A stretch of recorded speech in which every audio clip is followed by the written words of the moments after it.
Music by Pappu प्रेमी यादव।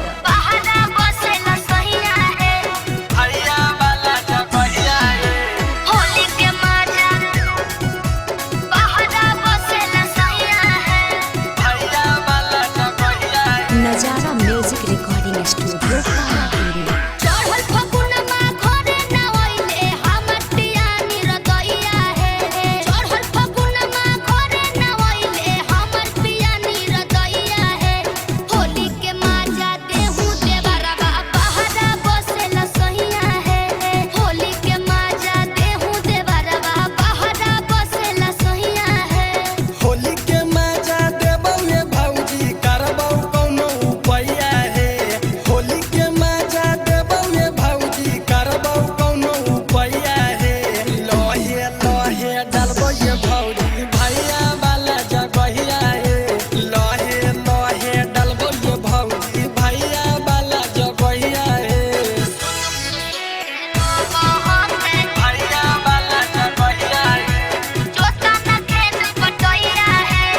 नजारा music recording studio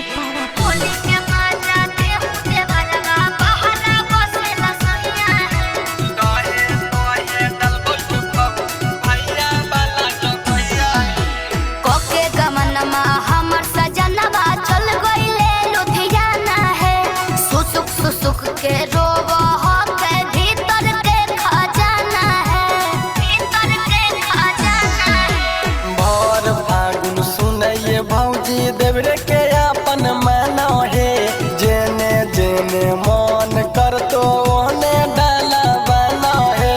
कबले उनका फेरा में रही जोता न खेत बटैया है। कबले उनका फेरा में रही जोता न खेत बटैया है। होली के माजा देहू देवरवा बहरा बसेला सहिया है।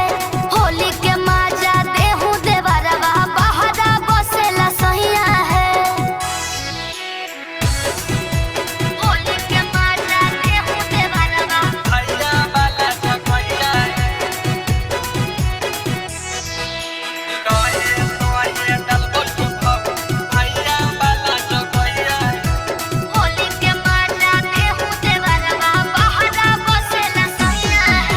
अशोक के होली में सुनाए भाऊजी तनिको न घबरानो है।